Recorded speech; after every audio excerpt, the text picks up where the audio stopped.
5, 4, 3, 2. All right, guys, welcome to the Media Hijack Podcast. I'm your host, Billy Walters, and joining me is Chris Unholy Jesus. Welcome back, everyone. Welcome back. Welcome back, guys, to another episode of the Media Hijack Podcast. This is episode 161. Let's go. If you guys want to get some official Media Hijack t-shirts, you can head over to themediahijack.com, grab you some official t-shirts and hoodies and whatever else we got on there. Also, don't forget to, if you guys want to join our Reddit, I don't know what's going on there. Like I always say, it's there. If you guys want to be on Reddit with us, it's there for you guys. Also, if you want to catch the replay for this live Twitch video, you can head over to our YouTube channel. The last video did pretty good. We broke 100. Let's go. Let's go. And they left a little comment for you, but I don't think you get those notifications. Sometimes I do, but I'm like subscribed to so much shit on YouTube. I got a ton of notifications, like just channels I'm subscribed from. I think it'll be impossible for you to get that comment though, unless you're the channel owner. Yeah. Right. I would just have to tell you. Was it good? Yeah, they were saying if we all died in 1988, why are we still here? I guess I ain't did you listen to the podcast? I didn't say nothing though, but I appreciate the comments though. Yeah, we need some more engagement, so we got to give something people can fight about, For real. Like the trans community. I'm just playing. I don't want to fight. I don't want to fight those people. I'm trying to live, man. I'm actually trying to find a job right now. I'm trying to get something. Yeah, we don't need all that. Also, don't forget to rate, comment, subscribe, give us that 5-star frog splash. Yeah, let's get this show started. Let's go. All right, so tonight's main topic for the night, we're going to be talking about the ancient art of Vastu Shastra. Have you ever heard of that? No, but it sounds familiar, but I may have heard of the name, but I don't know anything about it. And other than the little stuff I looked up, just kind of like prep for this episode, but for the most part, no, I still don't really know nothing about it. Yeah, I've never heard about it either, but it's actually like this ancient like art from the Vedic text. Vedic text. That's how you say it. Vedic text. Yeah, it's from the Vedic text, and it's basically like in the easy way to understand. It's like yoga for your home. Oh, okay. Yeah. Like some feng shui type shit. Yeah, it's just like feng shui, but it's like the like a elevated version of feng shui. Right. Like it's almost the same concept. Chinese people, they know about this shit too. So okay. Yeah, we're gonna go right through that. Right. So the Vastu Shastra is an ancient Indian way of designing and arranging living spaces to promote happiness, health, and prosperity. It's like a set of guidelines that suggest how buildings and rooms should be set up and aligned with the natural forces and energy.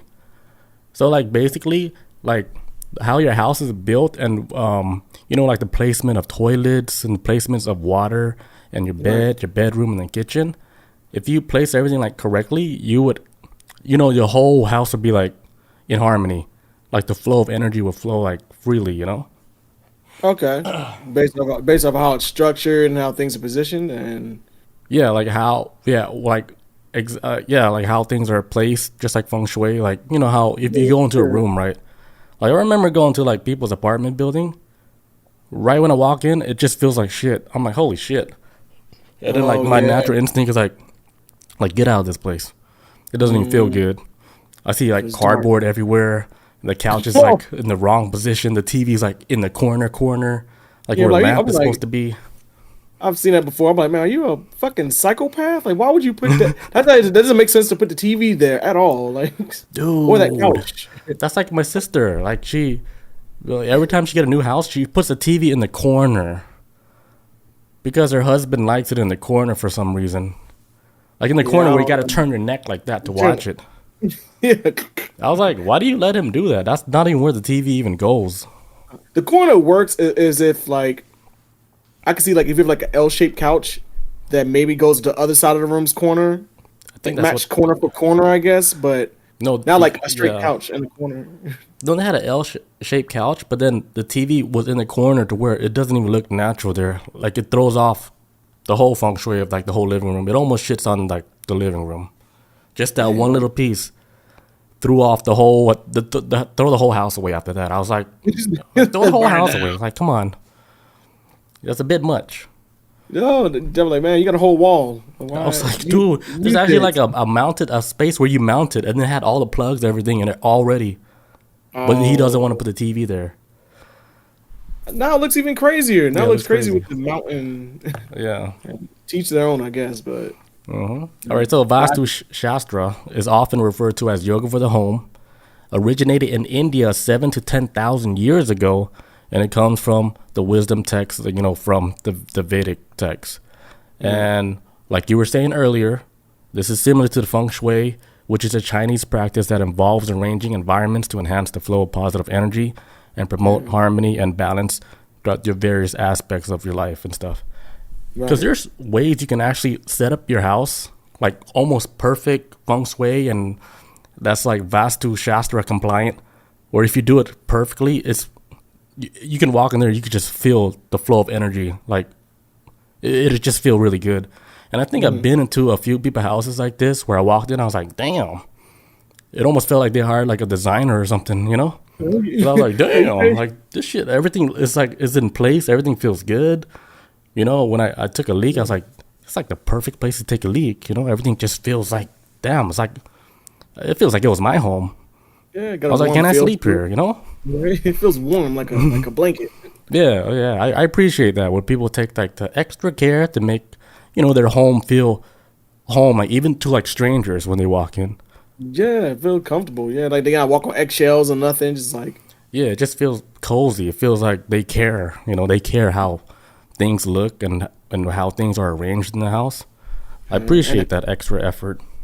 And also too, more likely when they, like you said too, like when they make that room, it's they're thinking of other than themselves, like company coming over, how to make them feel when they come through the door. Right. Like very considerate. Have you ever tried to do it this way with your house or anything? Or? Yeah, I've never heard of like Vastu Shastra. I heard of feng shui a little bit, but naturally, I always try to make it like visually appealing, normal. Like if you look at it, it feels like everything goes into place. Yeah, it was supposed to be. Yeah, I tried to do it, but like ever since I read about this, I'm gonna make a few changes in the house, see if I can get that flow of harmony. Yeah, get that feel good energy. In fact, next time whenever I come on next year. I'm like, it feels different in here, man. I'm like, ooh, yeah, I hope so. I'm putting light on my feet. Yeah, I'll change the placement of water sources. Yeah. All right, so so Vastu, it means like dwelling, habitat, or like a house. Shastra means science. So like together, it actually means like the science of like architecture. So like people that do architecture like professionally. The really good ones, they know about the Vastu Shastra. So when they design buildings, they design it like compliant to the Vastu Shastra. Like they try to do it just like how they do it. Like if they were to put like the restrooms in a building, they would put it only in like the northeast part of the house or the northeast part of the building, because that's where the water source goes at. And then there's like a location where the kitchen goes, and then there's a location where you get the free space and you get all the light that goes into the center space or whatever. So the people that actually study like these ancient texts from India, they like, you could tell like their building styles are completely different from somebody who just studies like architecture, like normally like book style. Like they went to the next level to study like an ancient art form. Yeah. Because like your home is like an extension of your own body, so you have to take care of that too. Yeah, for sure, man. It's like I always notice this too, where I've had like friends whose houses I've gone to, who may have like either depression or whatever. The house usually reflects how the mind is. I've heard, and then I see it too now as I've gotten older. Like people with more of a clear sense of mind, house may be a little bit more tidier, I guess, or whatever. But house is a mess. It may be indication of like depression, because when you're depressed, you ain't trying to clean shit. Yeah, you see like a lot of trash everywhere. Yeah. Yeah. You can definitely tell like what somebody's going through by just walking through their house. You'd be like, damn, okay. Damn, how long that pizza been on the table with the box open? The cliche, like. Yeah, like the pizza boxes, the Chinese takeout. Yeah, just sitting open, exposed. The little water fountain that's like in the corner somewhere so randomly. And then the random fighting fish or beta fish. That one beta fish. That one beta fish that's just fucking struggling for his next meal and shit because you forgot that you even have a thing. I think that was like every guy's first fish was a beta fish. At least when I was growing up, that was my first one. Yeah, because they're so like low maintenance. Like you don't have to get like a oxygen, whatever. Yeah, you just can't put them in the two in the same. Yeah, because they they rowdy, right? They be rowdy. All right, so okay, so the Vedic text, like I was telling you about, is actually it's a collection of a lot of ancient like religious and philosophical scriptures that basically form like the whole foundation of Hinduism. So like the Vedic text, like they found these scriptures like 10,000 years ago. It's all old philosophies like written by like people way back then where they study stuff like this, or they in so deep meditation where they come across like knowledge like this from, I guess, beyond like our realm. So they come across like these ancient, like teachings, and then they write it down, and then fast forward to today, a lot of these like Vedic texts, like scriptures that they found, they're putting it in like their own use in basically life. Like we're using what we learned, whatever we found from 7,000 years ago, and putting it like in our own life, and like we're using it to like our advantage because they did all the hard work already. Yeah, to study to build it up. Yeah, because it's like this is a certain point in time where a lot of the information was lost, but then it was found again, and now we're just, we're getting it, and then we're using it now. Yeah. But I'm not saying like we just started using all this stuff is old. Yeah, that's old world shit. But now we're like, we're reaping the benefits of all the studies and I don't know, because I'm pretty sure that just to think of something like this is like you got to think how the mind would have to work too. What would like relax the mind and right. Lighting too. I'm pretty sure you got to take that in consideration. All that shit, the paint colors, everything. Yeah, all that goes into effect when trying to make your house feel like homey or cozy, or just not like you can tell like if you walk into a house where if you automatically feel uncomfortable. That mean one of the elements of of the harmony of your home is off. And I'm about to talk about the elements now. There's like 5 different elements. Okay. All right, so the 5 elements are earth, water, fire, air, and do you know the last one? You said heart. Yeah. The last one is space. Damn. I would have never thought of that. Me neither. Yeah, so it's earth, water, fire, air, and space. So, like, designing spaces that incorporate these elements thoughtfully is the key to Vastu compliant environment. So, like, when something feels off in your home, you feel uncomfortable. That means like one or more of these 5 elements is off. So, like, with proper alignment and the orientation of your room, it could help promote like a more positive like flow that enhances like a better well-being. Like, you would even feel like a whole lot better. It's almost like kind of like medicine. Like stress is reduced because like if you're already having a stressful day, right, and then you come home to a house that's all fucked up, that adds on to your stress, dude. On top of it, this is like I used to do this when I had my apartment, and my girl we like she does this too, and like I know I see like a lot of other people doing this as well too. Before you travel out of town, you always clean your house. Yes. And then, so you don't have to come back home to worry about a messy house. Like, because traveling, as fun as it is, can be just as equally as stressful, especially if you like got fucking shitty flights and everything. So when you come home and everything, you get home late or whatever it is, the last thing you want to worry about is having to clean up a damn house. So I was like, yeah, just clean houses. Right. And like another thing, like you can do, like every day, like before you go to work, make the bed. Like clean the room a little. Yeah, I'm actually starting to get into that. That's new to me. I'm starting to get into that. I used to be like, blanket to the side, whatever. Because like when you make the bed, like for me, like Judy, she makes the bed. So when I come home, it just feels so good. I'm like, feel oh right. You shit, could walk in clean the room, clean everything. I was like, oh, it feels good. I was like, Yeah, I because we like said bed this. made. You kind of like. I like the smell of bleach. Like clean sheets, like it's good. I like it. I like the smell of detergent. Yeah, bleach. I like Gain in my face, you know, like detergent Gain. But we don't have that right now, so I'm sad, a little sad about that. Oh yeah, we've been using like the wash sheets. Wash sheets.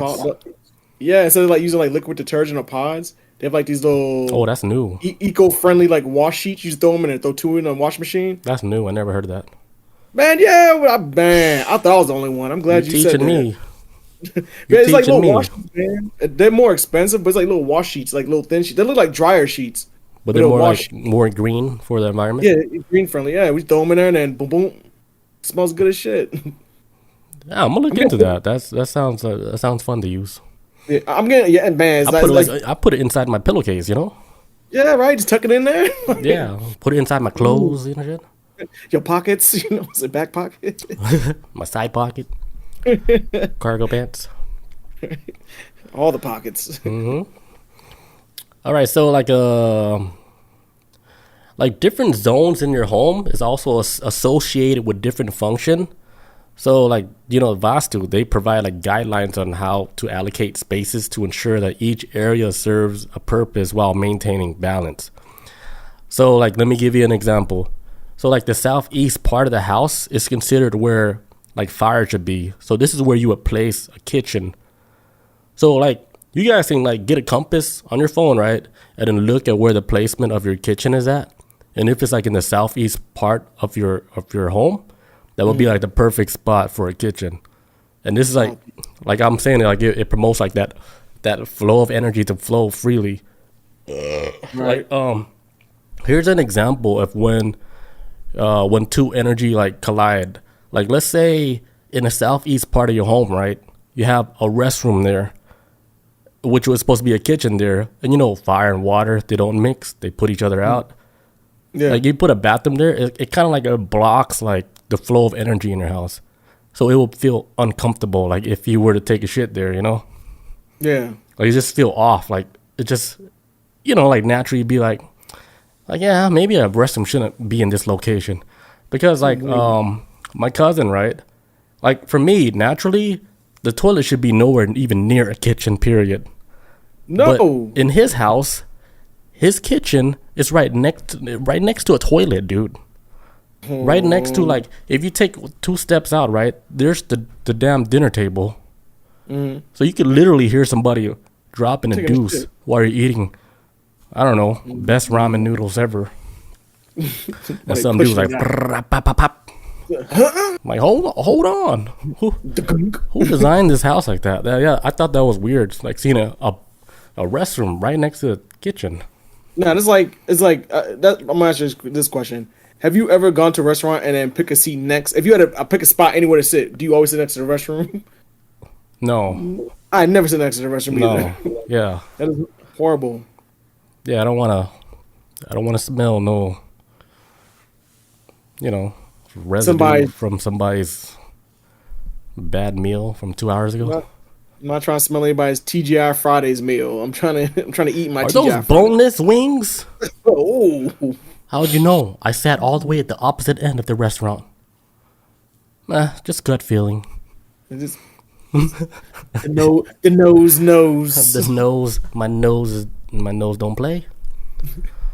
All right, so okay, so the best placement for a toilet would be the northwest or southeast of your house, if possible. You can place like a restroom, like in the southeast corner of your house, and you could check. Then I actually checked my restroom. It's in the right location. So I was like, okay, cool. I was like, it's a good distance. Because I never had an issue with the toilets being where they were at. Yeah. I was like, okay. They got that right. Also, yeah, so like, our position over here is like, the living room. I'm not sorry. It's a living room, bathroom, dining room, then kitchen. But we don't eat in the dining room. Oh, where do you guys eat? In the living room. That's where the TV's at. So yeah, that's where we eat too. But we try to keep it like in the the kitchen sometimes. Yeah. But if it's like, I was like, fuck it, I Yeah, just want to watch TV. Yeah, because you got a nice seating area. Our area is kind of like just mainly for show, I guess. But is it blocking the flow of energy? Nah, actually, when I about to find out. No, actually, before I first moved in this house, I we used to like FaceTime and stuff. I would notice like how everything looks, especially in the living room. It has like a very like warm feeling to it. I was like, oh, this kind of. Oh, okay, so it's probably good. Cozy, yeah. And then during the mornings, I wake up. Well, anybody who wakes up, get downstairs first, open up all the blinds, let the sunlight in. If it's like not too cold, open up the windows, let a nice breeze in, get the air circulating. It feels good over here, man. It feels better than my last apartment. My last apartment was like dark and cold and your range. Yeah, it was my place. Shadow people running around, just looking at you sleep like this, just looking in the shadows like. What you gonna do about it? Yeah, mine was more like a guy's spot, and this is more of like, but not more. It has a woman's touch to it. Like it's more family oriented. Yeah, more family oriented. Yeah, more family friendly. Mine was just kind of like smells more good. Smells more good. My apartment was alright, I guess. I mean, it's whatever. This is more cozy. This is like has a touch of mold in your apartment. Yeah. Well, my neighbor did get black mold, so had a touch of black mold. Man, a little surprise! I'm Cancer. I'm new here. I'm new I'm new here. No charge. But yeah, so the best placement for a toilet would be like northwest, southeast part of your house. Northwest. Right. Like here's like another thing where I learned about when I was looking into Vastu Shastra. They're saying to never sleep with the headboard facing the north. When you're sleeping, if your head faces to the north, it's actually really bad for you to sleep. Oh. And why did they say why is that? Or yeah, because like the north, right? It's like the positive magnetic whatever, right? It's like where the positive side of the magnetic field is, right? So your head is like positive too. So too positive, they actually repel. So when you're sleeping like that, it causes like a disturbance like in your brain. Like it even disturbs like the blood flow and your digestive system, because you're not supposed to be sleeping like where too positive energy aligns up. Yeah, and dude, so I checked like my bed, right? Oh, my bed is faced directly north.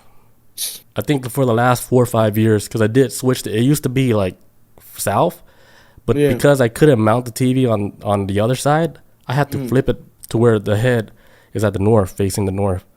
So like for 4 or 5 years, I've been sleeping with my head to the north, and like I always wonder why it was so difficult for me to sleep.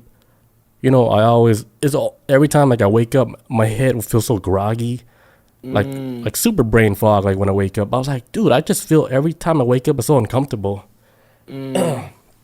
So like I found this out like 2 days ago, right? So then like we did an experiment where I was like, all right, let's sleep on the south side of the bed. So we actually for 2 days we slept on the opposite end of the bed, like where a foot is at. Yeah. Just to test this theory out. On the first night, like I woke up, I didn't feel tired. I didn't feel like my brain was groggy. So I was like, maybe this is like a placebo thing, Yeah. So I was like, okay, let me do it one more night so I can get research done for the podcast. So we did another night, and then I woke up this morning. I was like, damn, like my head feels clear when I woke up. I wasn't struggling to like wake up or anything. I was like maybe this is a thing, like to not sleep with your head facing to the north direction. Because the positives, right? Like if you sleep in the south direction, they're saying like if you have like certain type of illness, like sleeping to the south is probably like the best, like for your whole health and stuff, because it creates that perfect alignment connection. Negative, positive. I looked more into it. They say like sleeping towards the east is like the best, and then the south is good. It's okay, but they say never sleep with your head facing to the north. And you can check this with the compass on your phone, which is it's free on your phone. So you use a compass on your phone. Check that out. Yeah, I need to check tonight because I don't know. I don't know which way is east, west out here. I don't know where's anything's at. Dude. I just got here. Yeah. Yep. Yeah. So east is best. South is all right. North is a no. That's how they say that's how you die faster. and you get bad dreams. You get, whatever. I have like a lot of bad dreams sleeping to the north. Excuse me. Intrigue says our head is facing to the east. That's the best. Oh, there you go. Yeah, you have sweet dreams running through like flower fields and waking up refreshed every day. Meanwhile, I'm waking up like, ouch. Like, damn, I feel like I'm like dying out here.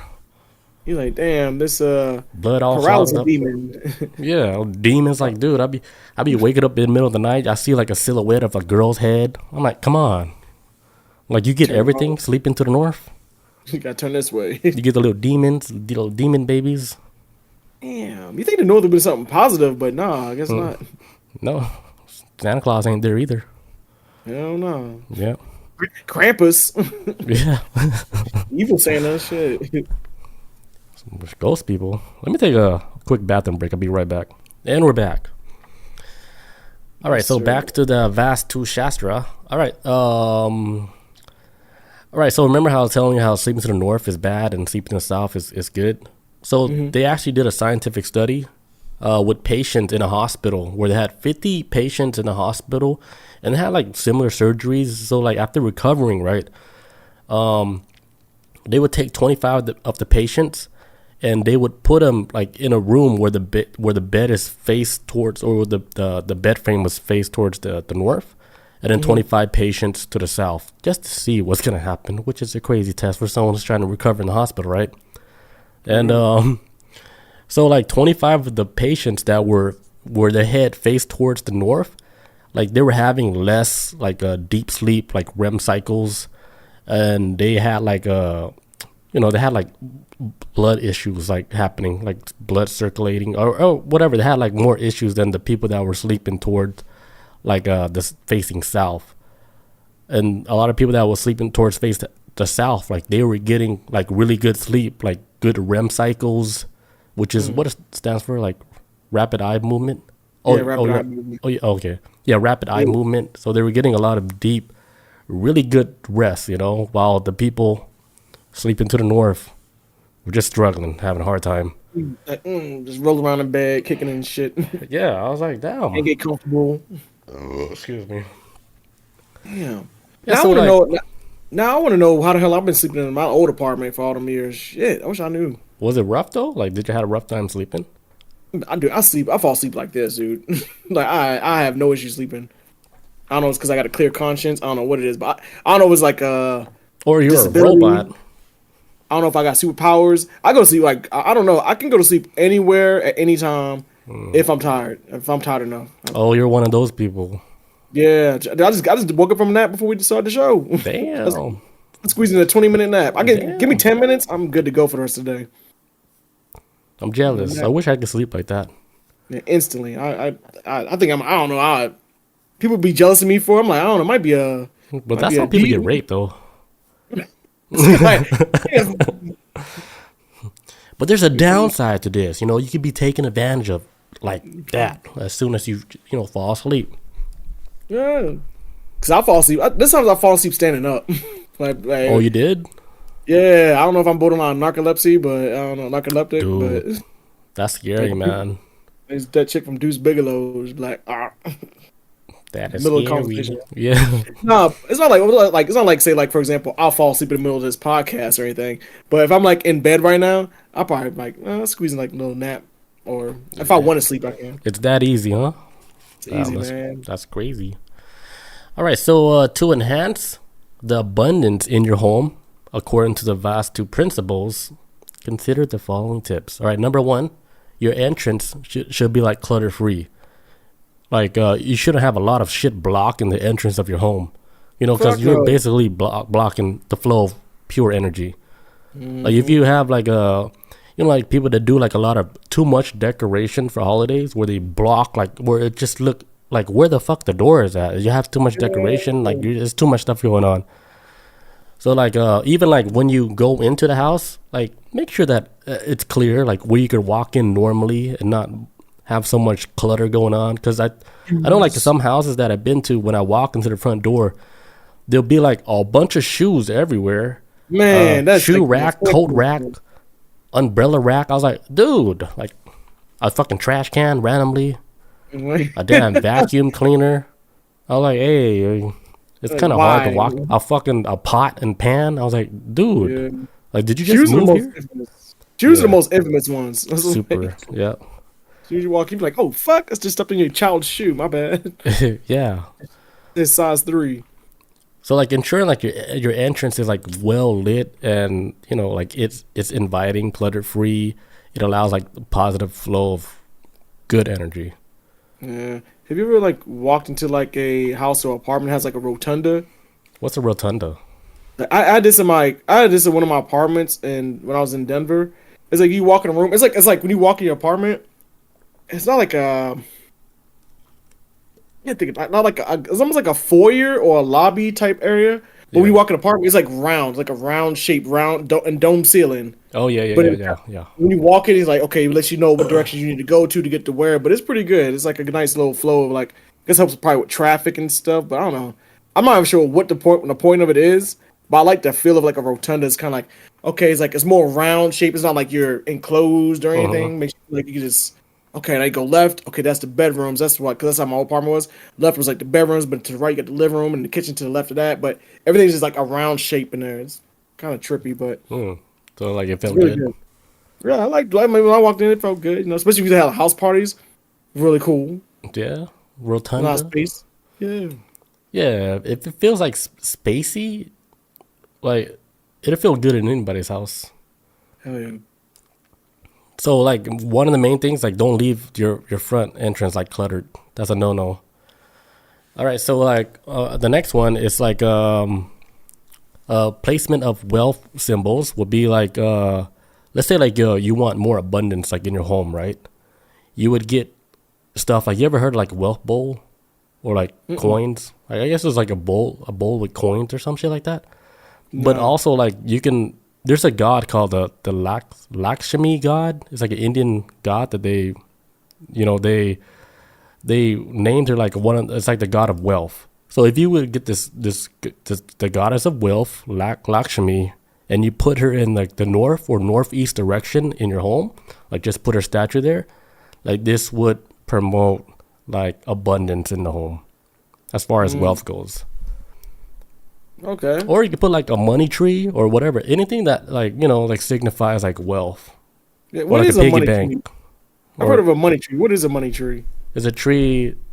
It's a real tree, but they call it money tree for some reason. I don't know if they use it for making money, but I don't know. They call it a money tree. Yeah, I feel like I've seen it or heard of it before, but it's supposed to like, give you like luck or something, right? Or yeah. Money luck. And if you were to put it like in the north part of your house, the north or northeast direction, it would help promote like the flow of like abundance in your home. So plants to the north. Yeah, because you want everything. You want the energy to flow smoothly. It's just like when you go to like I don't know if you ever went to like a Chinese doctor where they have like blocked. They use those little needles, right, to unclog like. Acupuncture. Yeah, acupuncture, right, to open up like whatever just blocking your energy from flowing. And they would and then they open up, and then you could actually feel like the flow of energy. Like for me, like my shoulder's been fucked up for the last like week now, so I'm thinking if I go to, one of those Chinese doctors, they could open up something like, because I think my blood is locked up or some shit. Because I've been having like a lot of pain. Yeah, you sleep on your side or anything, or what? What's that? You sleep on your side or anything? That's how my shoulder. Yeah, I always sleep on my side. So I'm thinking it's like a way I sleep that's affecting like my blood flow. Yeah, I need it for my neck, man. My neck's been messed up for like the past 3 days, and it's been like it's finally clearing up, but my shit was like tight, and I could like it was so tight that when I was touching, blockage. I've been wanting to do acupuncture for like years, but I've always had like this fucking huge fear of like if I rolled off the table and the needles were like in my body, like fatality. You know what I'm saying? Yeah, like, that shit's horrifying, but it looks relaxing though. I mean, yeah, to me it doesn't look painful. Bob says she got two money trees. We'll make sure it's in the north side of the house. Damn, Bob says my neck broke. Damn, the chat wild today, huh? What? Out of nowhere, my neck broke. Let me just type this out. Enter. It's spinal. I broke my back. She probably got like a backed up spinal fluid and shit. Hell, Bob, how you break your neck? You from the pillow broke your neck? Damn. But what do you sleep on, a Oh, you have rock? a rock? What? Amazon's like, hey, we got new pillows. It's a rock. I've been thinking about getting them cube pillows. Have you seen those? I saw it, man. I don't know if that's Oh, like a gimmick, but I was like, man, no. let me sleep on a cube. Let me try it out. I, I was this close to buying it, but they're like $60. Dude, I get it if you get it. Because I was looking, I was like, damn. I was like, this looks so uncomfortable, but it just might work. I don't know, man. Because if you think about it, where were cavemen people sleeping on? Like this, like Yeah, probably like on like break stuff that's dancers? like 90 degrees, right? Like really uncomfortable. And Trig says, we don't have a money tree by the door, but we have a bamboo plant by the door. Yeah, there's like another thing like with plants. I'm going to get to that pretty soon. I'm going to talk about like placement of plants and stuff. But the next one I'm going to talk about is like the water elements. Because you know how I was talking about the 5 elements: water, fire, wind, water, space. In your home, like if you map out your home like in this diagram, you'll know like where the fire, the water is supposed to go, where the water, like where the water source is supposed to go. Like for the water element, right? If you incorporate water features like a small fountain or like a fish aquarium, like in the north or northeast part of your house, this can also associate with like a wealth and attract a lot of positive energy, to your home. yeah. So the north part of your home, you could put like a little water fountain. You could put a betta fish Hey. tank, but the part where it's supposed to have water, but the water source there, and this can help fix the flow of your house, so your house can be harmonized with the Vastu Shastra. I've been eyeballing this little mini fountain recently. Dude. It looks cool as shit. It's this little mini fountain. It looks like a mountain, and on top is like a tree. But then the Oh. water that flows from the top of the mountain is like little stone bowls. It kind of Oh like shit. it's like staggered, but it goes down to each bowl. The bowls pour into each other I all the always way wanted down. stuff like that. Yeah, to like a pond on the bottom. But it's like a tiny, like a little. The tree is so tiny on top. I thought it was a toy, but it's like a real tree. It's like a little miniature tree. Damn. So It's how do you cool how, as shit. how do you like nourish it though? I don't know. I didn't look it up yet, but I saw it. I was like, I saved it to my wish list. Is it on Etsy? Amazon, I think. Damn. Yeah, like ever since I was looking into Vastu Shastra, right? I was like, I kind of want like a little fountain in the house somewhere. Actually, so Of course, I saw the it on north Pinterest. part of the house, but Yeah. Actually, I saw it on Pinterest. My bad, Pinterest. oh, Yeah, so and they I was probably like, saw it on Etsy or whatever. yeah. You know how that is. Yeah. What did Bob say in the chat? Oh, what did it say? It's some adjustable ones with bamboo filling. Talking about the Of pillow. plants? Is I have a bamboo too next to the door. Oh, talking about with the plants. I'm sorry. Yeah. Okay. And bamboo next to the door. Well, bamboo, Shit. like like bamboo is known for like a lucky plant, right? Am I wrong? I don't know. I just know like they hurt when you hit somebody. Oh yeah. It's strong as shit. Take that. Yeah. Strong as shit. All I know is like panda bears eat bamboo, right? Yeah, this thing's a strong shit. I think people use it as flutes too. I don't know. Bamboo kind of weird. Yeah, like fucking chocolate factory. It's like if grass. That's right. It's like if grass was on steroids, it would be bamboo. Yeah. I don't know. How to, Yeah, basically. Shit. Bob says, yeah, it's for lucky. Yeah, bamboo's for lucky. I like Okay, so bamboo, I'm gonna get to like the plants like in your home. All right, so to decorate your home like with healthy, vibrant plants, like it's best to put it in the southeast corner, considering beneficial for placing plants that's associated with abundance. So like the southeast corner of your house, or just a southeast corner, like in any room, you could put like a plant in that area, and it would, give you that good flow of energy. the little boost. So the southeast part of like any room, it doesn't have to be just the corner of the house. Like it could be like within that room. Yeah. So another thing is good ventilation. Ensure good ventilation and natural lighting in all areas of your home. Stagnant energy can hinder the flow of abundance. So, like what we do now, like before we leave the house, Like we open up all the blinds and stuff. Well, mainly it's for like Proton, so that you can look outside. But like opening up like all the blinds in the house, getting all that natural light in there in your house would also promote like positive energy. That's what we have to do every morning over here. Every morning, crack open them blinds, man. Yeah. With that light in. I like it. It's a good feeling. Yeah, naturally, like everybody, like they would want to do something like that. Like I know, like my mom when she wakes up, of course, she would open up all the windows, make sure all the light comes in. So like I think naturally humans is already like equipped in us, like to get natural lighting into your home, because you don't want no house to look all dark the whole time, all dingy. My old apartment was always dark, and it's because the way my building was positioned, like it's like my building was like shaped like a rectangle, and the sun went over my apartment long ways of the rectangle building, so it never went across or anything like that. So I never got sun inside of my apartment, so it was always dark as shit in there. Always naturally dark, but since, and I know it was fine for me at the time, but I do enjoy more. Like I understand like the reason for like opening up windows now since I've like moved out to where I'm at now and cracking open windows in the morning and the sun comes, especially like, man, this place don't even get fucking clouds like that, man. So it's like always sunny. Talking about Utah, right? For the listeners. Yeah, man. Yes. It's when you see clouds, it's like a fake out. I was like, oh, I'm gonna rain. Oh, just kidding. Wait, so does it rain a lot over there in Utah? Man, fuck no. I've seen it like drizzle like twice since I've been here. Oh, that's why everybody's so happy there, huh? I guess people are happy. I mean, it's a lot of sun. Yeah, they get all that vitamin D. Yeah, I heard Georgia was getting a bunch of fucking rain now. Man, Georgia's crazy. I think you're better at where you're at, dude. I don't know. I love the rain. They're out here like robbing like Amazon trucks. Like it's too chaotic. The rain. It's too chaotic out here.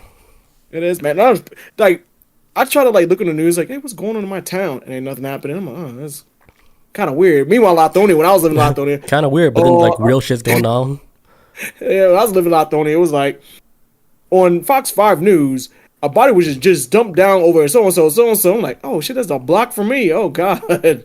Yeah, just the other day, like the whole apartment complex like lit on fire. Random shit, you know what I'm saying? Out here, like they have like, I don't know. They have like festivals out here, I guess. I don't know what the fuck they do out here. Yeah, it's cool. Like, yeah, I would like that, like more calm energy, you know? Why, man? The older you get, like the older I get, I don't want that city shit no more, man. I used to think I was about that city life, but fuck that, man. It's not even like I'm the same way. Like I don't know. I don't think I could. I'm not trying to get used to looking over my shoulder the whole time. You know what I'm saying? Like, my neck hurt. I got a little crank in my neck. Like I'm starting to get used to like I went from like living in Atlanta where like I always hit my cords in my car to where today I went somewhere, came back out, and my iPod charger was just like iPod. My iPhone charger was just sitting out. my iPhone charger just sitting out in my car. I was like, oh man, I'm starting to get too laxy-daisy, man, because not locking the doors no more. I haven't got to that point yet. I'm hoping. I'm trying not to get that far. Yeah, I remember when I visited you in Colorado, and you were saying how you don't lock the apartment doors. Oh man! And then once I thought that was wild. Yeah, I thought that was wild because I was like, okay, like I have my stuff in your apartment now. Like, can we just lock the door while I'm here? Yeah, you're right. No, because after you had left, you just unlocked the back. No, yeah, I did. And then one day I was on the couch, just drinking because like all my friends went out. I think they went camping for the weekend or some shit. And I wasn't. I'm like, I'm not a fan of camping like that. So I was like, I'm gonna stay at home, drink, whatever, just chill. I was on the couch in the middle of the night. There's some fucking dude just like walks to my apartment. Like walking. He's like, oh shit, my bad. I thought you was Erica. I was like, no, man. And he like closed the door behind him. I was like, Chris. I was like, click, and after that, I started locking it. Yeah, that's scary. Imagine somebody like on acid, like going into your apartment. Start murdering folks, man. No, they think you're like, God. Like, oh shit, God was in apartment 495 the whole time. You've been on the 4th floor this whole time? The fuck? They make God you pay rent? Playing everybody, out here in it's Denver, white right? Dude too, man. Drunk white guy walked in my apartment. He's like, oh shit, I thought you was Eric. I'm like, no, motherfucker, get out. My bad. I'm like, no, I'm black. I learned my lesson that day. That's why I started locking the door. And I had to tell my roommates, like, hey, lock the door, man. We gotta be careful. Yeah, we got Xbox controllers out here. Like, lock the door. We got new batteries. Come on. Yeah, we had a whole Xbox in the living room. Somebody walk in and steal that shit. First thing I take is like their batteries. Take all the good batteries. The controllers. Yeah. Leave the TV. Just rip everything else. And everything. The TV's take the goldfish. The beta fish. All right, so number 7, so functional spaces. All right, so keep spaces well organized and functional. This promotes a positive and abundant atmosphere. So, for example, like I'm looking at like my computer desk right now. It's so cluttered, so everything's dirty, nothing's organized. And then I thought about it, right? I remember when this desk used to be really organized, and I used to be super productive in this office room. Like I would just do like a whole bunch of projects like easily because everything was so organized and functional.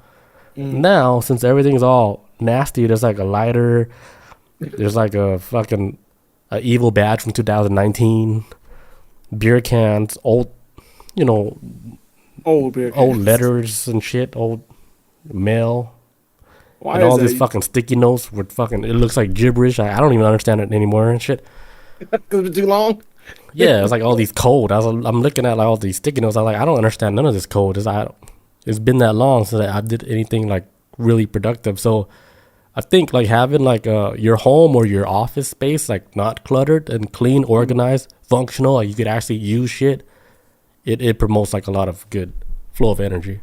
Yeah, man. It probably makes you want to be productive when you walk in there. Because you walk into places like not organized, like, man, do I really want to work in this shit? Right. Versus if it's clean, everything's organized, like, okay. Excuse me. Yeah, but some people like they can work in like all that chaos, because like how they're talking about like artists, right? They're like, if you look at the artist studio, it just looks like all chaotic. Like shit, man. It's like it kind of like organized chaos. I think I heard it's called. Right. Like, so like I think it takes like a special type of individuals where they can actually work throughout the whole chaos, because they're already in their brain. They're wired to,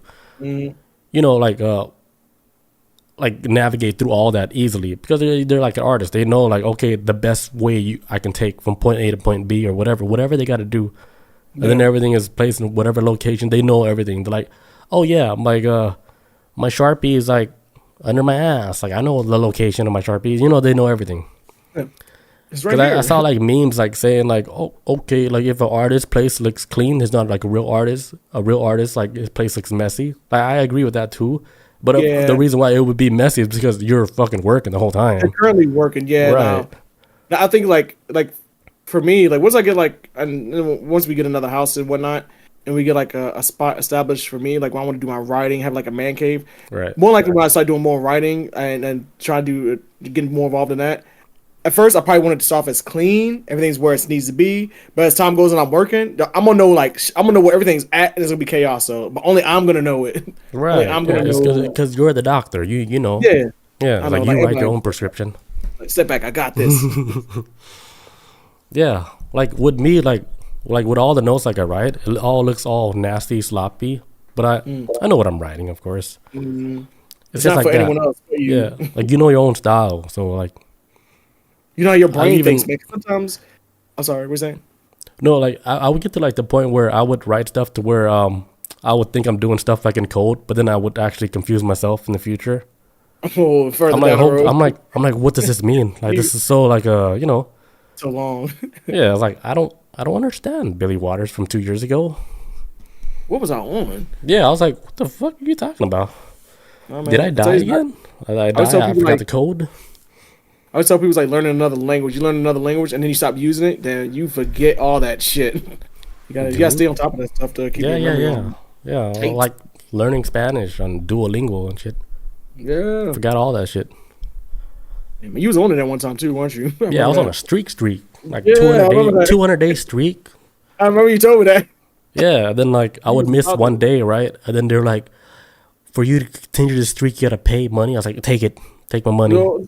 I'm going to continue the streak. Yeah, because I was like, I don't want to break my streak. Yeah. Yeah, where was you learning? All right, so number 8. So positive affirmations. So display positive affirmation or quotes related to abundance in visible areas to encourage a positive mindset. So like the southeast part, like you could put like, because remember I was telling you like southeast, what I was saying, like it's like the fire element. Yeah. So you could place stuff like a salt lamp. That would be considered like a fire element. So placing like a salt lamp in southeast corner of your house or whatever the space in the room, it would help promote like the fire element in your house. Yeah. What else we got? Right, man. Oh, we follow. All right, hey, what's that do for Leos? We fire elements. So what's up? Like, is that? Yeah, let's get a salt lamp, dude. Put it in the southeast corner of your room or something. Boom. Yeah, or like a fire lamp or like a oil lamp. Another thing they're saying, like, you could leave like a lamp like lit up, like an oil lamp like lit up the whole time in your house. It can like prevent like diseases or sickness in the house. Like if you have like a lit flame, lamp, like the old school, yeah. Holy like, shit! If you have like a lit flame in your house, like 24/7, right? Like it would prevent like a lot of diseases or sickness in your home because it would kill that shit. I thought it'd be the opposite since it's old school shit. No, I think a lot of stuff like from the old school, like I think they knew what they were talking about. I think a lot of the stuff gets lost in translation when you try to tie it into like a lot of the modern teachings and stuff. Like it kind of like it conflicts with like a lot of the old school teachings, and then you end up getting, I don't know, this new way of living, but it's like it ends up being like more complicated than what it's supposed to be. Yeah, like you have to take more steps just to get to A to B, right? Because they have all these new like health stuff, like, oh, you have to take this, you got to take that to increase like better blood flow. You got to do all this. But then like if you go back to what they were doing back then, like it was like a simple, okay, we can eat this plant or whatever, and then we can have like like better blood flow.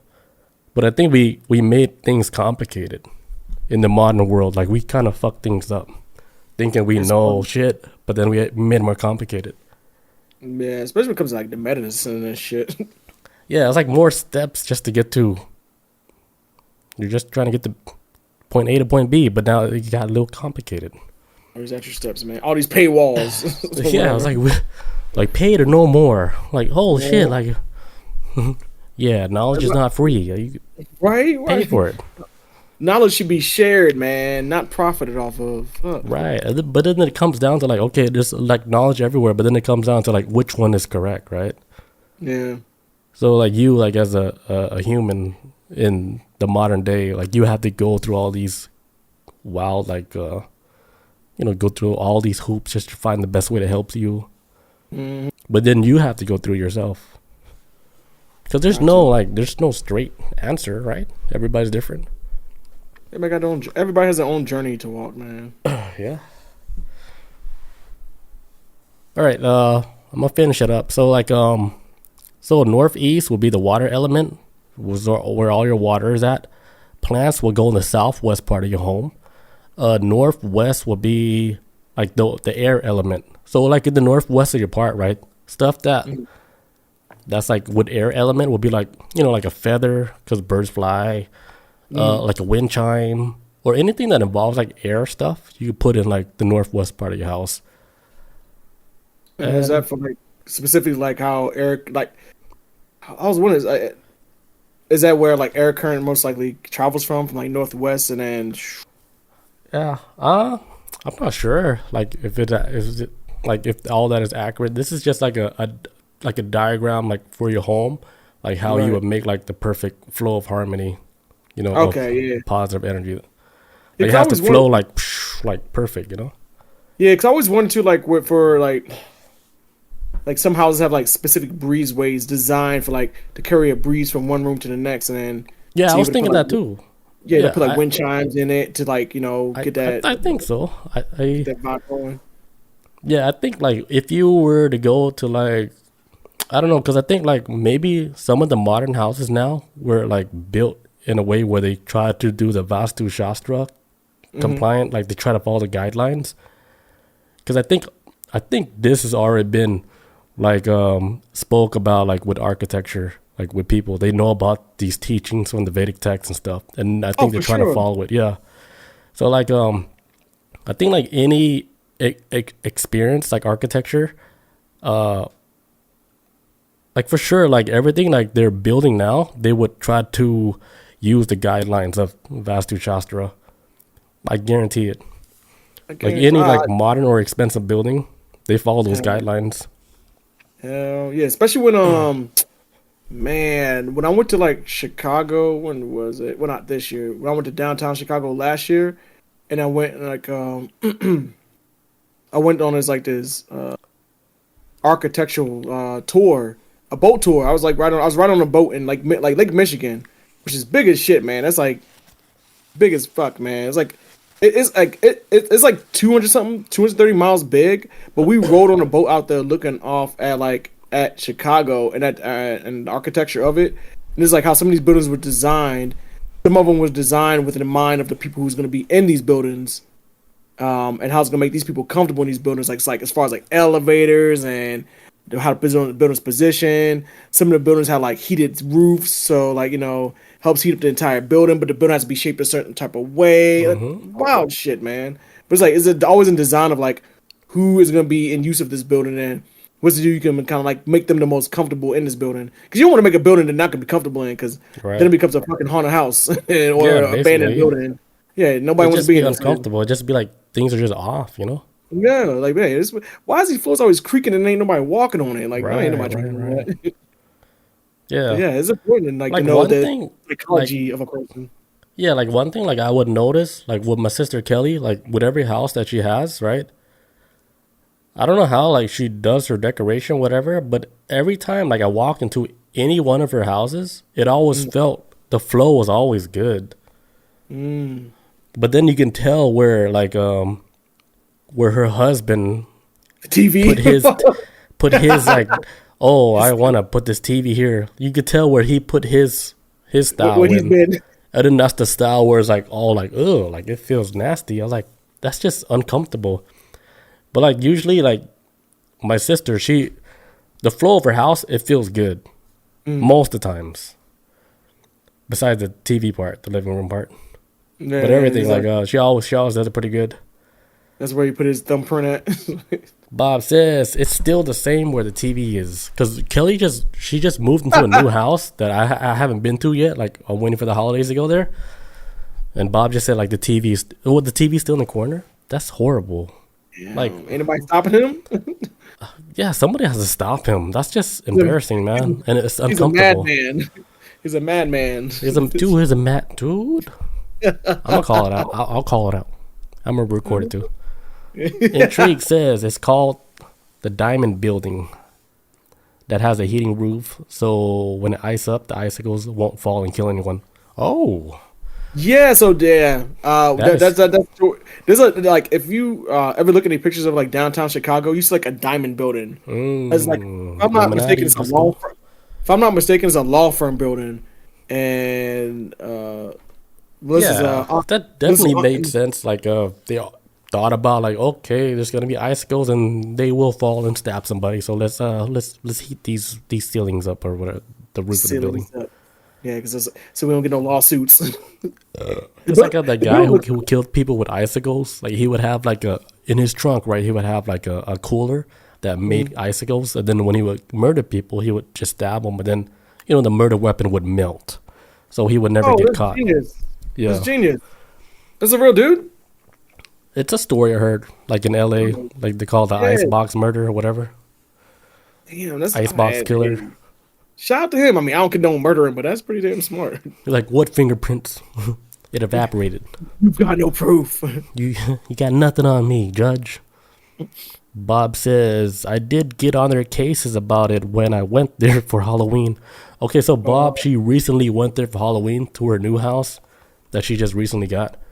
But what did they say when you asked them why you keep putting the damn TV in the corner? That's weird. Like, just still a thing. It's like almost like every house, like, okay, you look for a corner for the TV. Yeah. Right? Like, what? Like, I bet like her husband's like, hey, where's the corner at? All right, that corner, TV.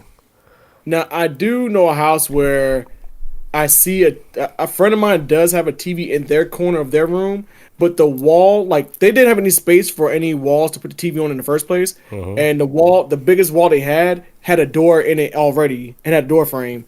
So it's kind of like they didn't want it next to the door because it doesn't look appeasing. And I get it. So they just kind of like put it in the corner at an angle. That's the only time I get it is like if you don't have any other space on walls, on all four walls, then like whether you got windows, because I think what it was like my friend had windows on all the walls except for one, and the one she didn't have a window on was a doorway.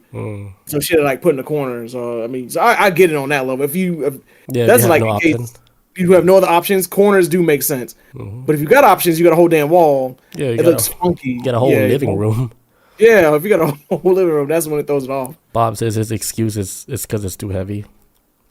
That's ridiculous. I thought it'd be even harder in the corner. Grown ass man. There's no excuse. But yeah, that's all I got for the Vastu Shastra.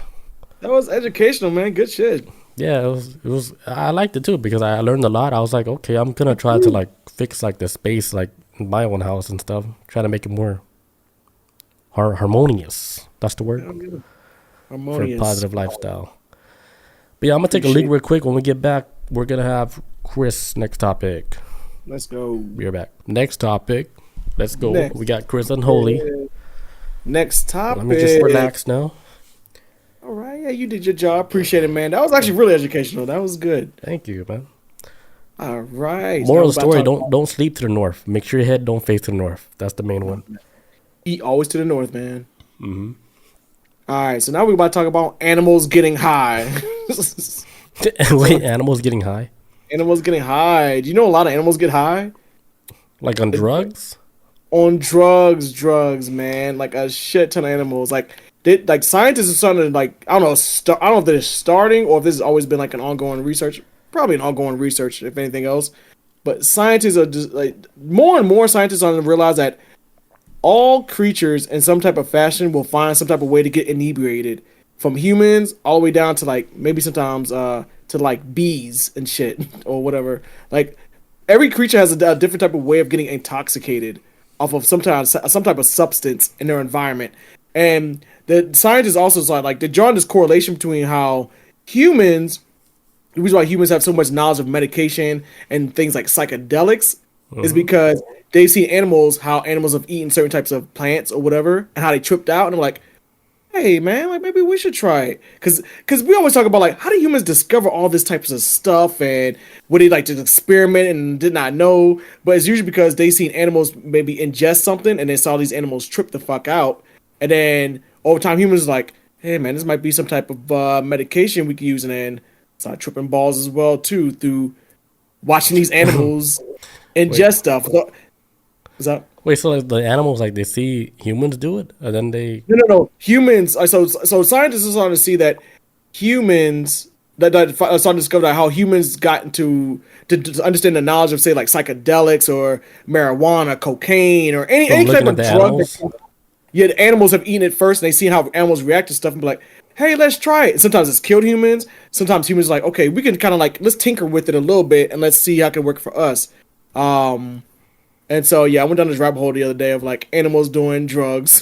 And one of them is like, there's actually like a lot of videos where I see animals doing drugs. I guess like I remember like you know how they like catnip.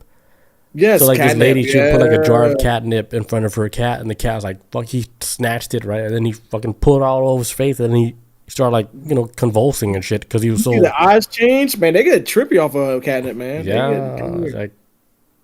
I think animals, they do look for that high too, because they're like, what else is there to lie besides being, hunting for food? Another one, animals like dolphins, how dolphins get high for pufferfish. Like, I heard about that. I remember you said it. Yeah, the dolphins get high for pufferfish, but something I came across the other day, which was brand new to me, is that lemurs get high on their millipede supply, which is a cool ass article. Yes, lemurs, yes, the little which I actually thought they were marsupials, but they're actually primates because they have thumbs. Yeah, they have like 8 feet too, like hand feet and all that. So they make some primates because they have functional toes. And black lemurs actually get high off of millipedes.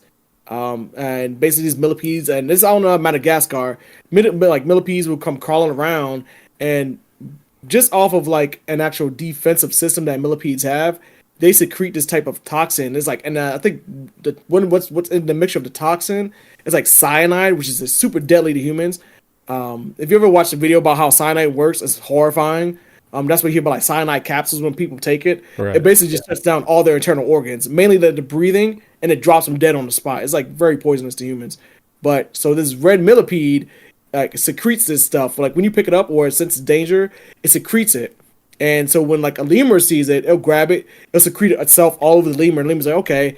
And the lemur will bite into it, but the lemur will never like bite into it enough to like kill it. It just bites it just gently, just to like get that little high, like the little crackhead high, and then they put the millipede back down. The millipede goes its own way, and then they trip balls for like a couple hours, and they like rolling around, rubbing on themselves, because they said like the secretion from the millipede sprays itself all over the. It's beneficial also to the lemurs because it secretes like this, like with the stuff that secretes onto the lemurs when they're holding it. It keeps mosquitoes away too. So it's like an insect repellent, and it gets them high. And so they just trip balls for like, I think on hours on end. It's basically like they say, like it's taking a bonk hit for a lemur. They get super high off these millipedes and be like, like could we get high off millipedes too? Is that new? It might kill us. Is that cyanide? I was like, that would kill a human, but it's like catnip, right? Like catnip does nothing for us, even if we smoked it. At all. It kind of smells like some skunk shit, but it really isn't. That's so crazy, right? Mm-hmm. Like that's how you know, like drugs affect people differently. Different species, differently. Because like with weed, I can't. Nothing happens to me with weed. For real? It's hard, yeah. Damn. Only one time where I was like, "Oh shit, this is the shit," and I was chasing it the whole time. Oh shit! Get the fuck out of me! What was that? Damn, book fell. Some demonic shit's happening back there. Dude, I saw that. His book just came off the shelf. Scared the shit out of me. I was like, oh, is somebody shooting? It was like in the same location the last time, and then I just saw it fell. Oh. In my defense, I did touch it earlier. Did you? Oh, yeah, I did. I was gonna say, hey, it's ghosts. You got ghosts over there. Maybe it's the wind. Hey, the flow of energy might be off. Well, how you sleeping? Did you say something that's like out of line? Lemurs getting high? Yeah, I think you disturbed like an animal. A spirit lemur? Or like a spirit dog that used to live there. Like, hey, they talking about me. They talking about me getting high. They talking about me again. But that was pretty scary.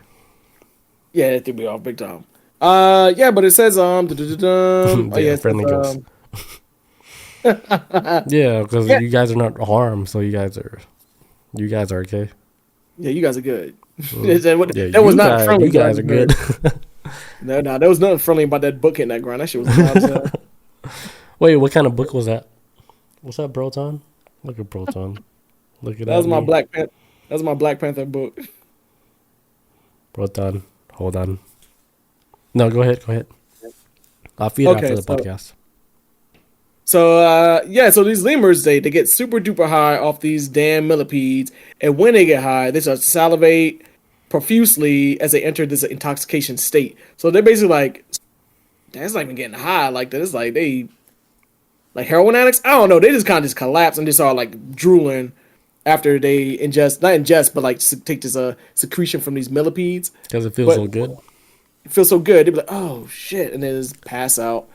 And then, so that's one animal that gets really high, this whole thing about animals getting high, it makes sense. And at the same time, it's kind of like, why didn't we think about this before? Because why would you think that only humans are just good enough to get high? Like animals get stressful too. And probably want to need something to relax. Maybe sometimes a pet from a human if they're domesticated or, whatever. And some animals like that live in the wild probably got some other type of thing they like to eat. They like take their mind off of animal problems like being murdered. Because being an animal every day, there's no police in the animal world. You know what I'm saying? There's no cops out there trying to protect you as an animal. None of them are going to jail, right? Nobody's going to jail. There's no justice system. Yeah, it's going to get done if you go to sleep. So it can be stressful. Like a dog or an animal getting arrested for like using drugs. The dog's like, what the fuck? Well, the crazy thing, like with the animal society, is like they get locked up for nothing. Actually, you know what I mean? Like they could be just locked up just for biting somebody. Oh yeah, if you're like a dog that bites a child, your ass is done, man. You're gonna. But then again, that's weird for a human to do that. Like if I bit a child right now, if I walked out my house and bit some kid out there, put him to sleep. Put his black ass to sleep. Put his fucking biting kids. Put Chris to sleep for. Yeah, he bit my child.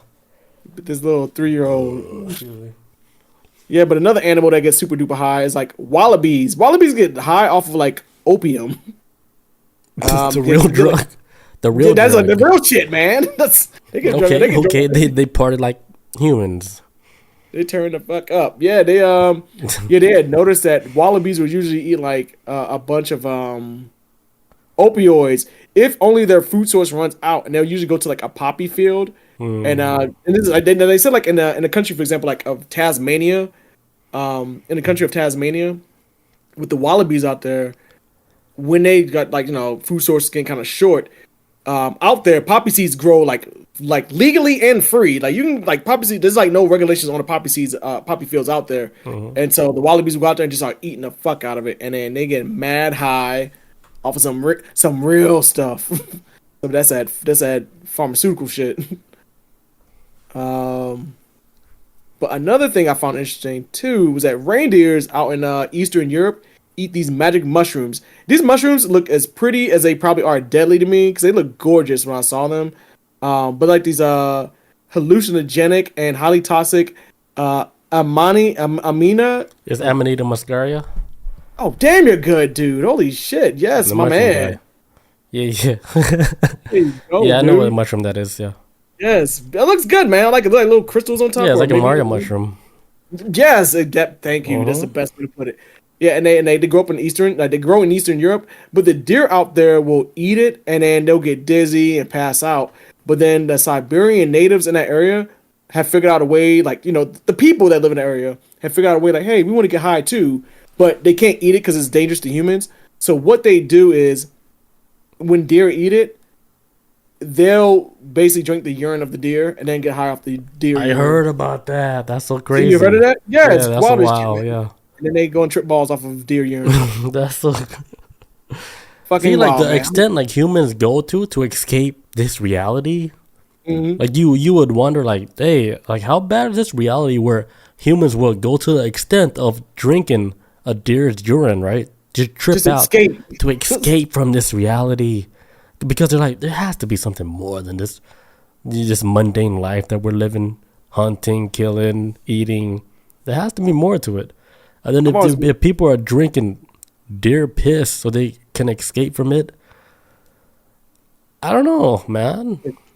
Like, this world sucks. Bottoms up. Yeah, does this game suck? Like, this game of life that we're playing, does it suck that bad? I mean, I don't know. Paying bills ain't fun if I'm gonna keep it funky. Like going to work ain't fun. Being an adult, like as a child, you remember being like, man, I can't wait to grow up. And you grow up, you're like, oh fuck, let me go back. Like, what the fuck is this shit? Can I be a toddler again and be like a freeloader? It's weird. Life is so weird. And then you hit like that midlife crisis point. I don't know if I hit it yet, or if you hit it yet, or if we went through it already, or I haven't bought like a Corvette yet, so I'm good for now. Yeah, that's usually like a sign of midnight crisis, like when you buy like a sports car or a motorcycle. Yeah, or a motorcycle. Like, yeah, I'm good on that, man. Like, hair blow in the wind. I just paid off my car. I ain't trying to do any of that. That capitalistic, I'm buying shit because I'm trying to be happy shit. Yeah. And hell no. What else we got besides what Bob say? Missing his drugs. Who is? Oh, okay. I read it late. It's probably something you said. Oh, so I can't even remember now. What else we got? All right, then another animal we got that gets high off of drugs is like the last one, but I would implore everybody to look this up. It's actually really interesting. There's a lot of shit. Honestly, this could have been a whole entire podcast episode. A lot of animals out there that like to get high. One in particular were like elephants. They get high off of this thing called marula tree. And African elephants go out there to eat. Like they discovered like in 1974 that elephants were like stumbling around and falling all over the place out in the Sahara. I'm not Sahara. Out there like in like the African plains and shit where Simba lives and all that. They were like stumbling around and they was like, man, why are these 3-ton animals falling all over the place? But they all realized they was eating a specific type of fruit from a tree, and it's basically gets them drunk. It's like their version of alcohol. Damn. And they was talking about how while in some places it's not that bad when they get drunk, it's only like maybe a few of them. But the worst place in the world for elephants to get drunk is India. I'm starting to realize more and more about how India works with elephants. Elephants walk around in India like how pigeons fly in the city. They're just out there. They're everywhere. They're not really, they're just in America. They in zoos. We're out there. They just wander around freely, and they're not really in captivity like that. And but they apparently get drunk off of this thing called like rice beer. I'm not sure how they drink this rice beer, but elephants get drunk off of it. And they said like a couple of times some of these elephants have gotten so drunk they've like killed people. like they stomp on them.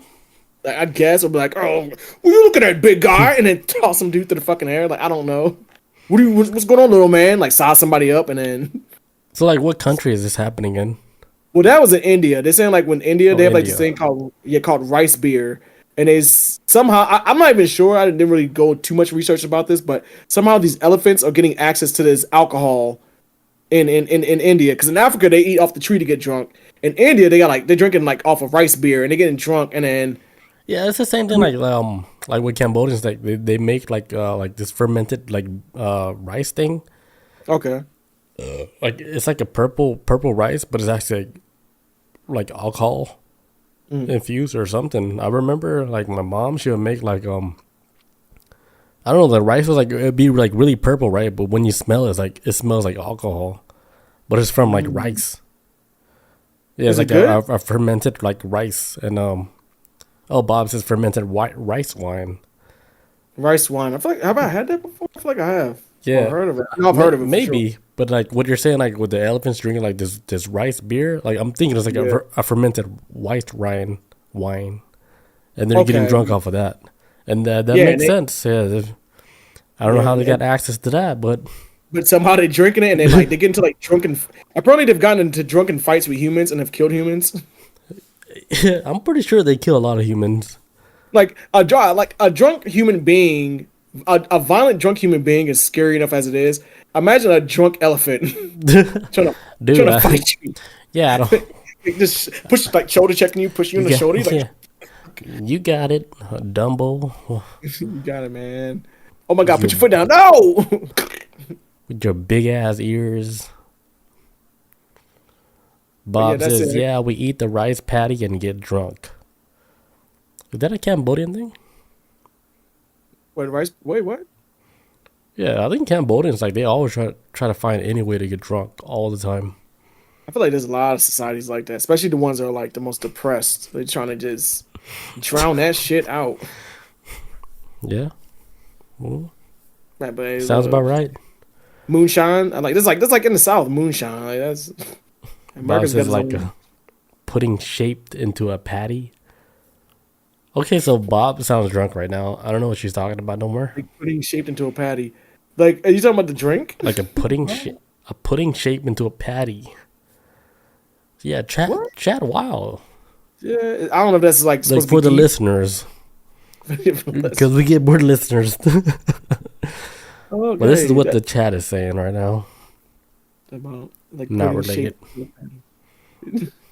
Not related. I don't know nothing about that. I don't know nothing about that. Yeah, I don't know. Like I think she's drinking something. Is she drinking rice wine?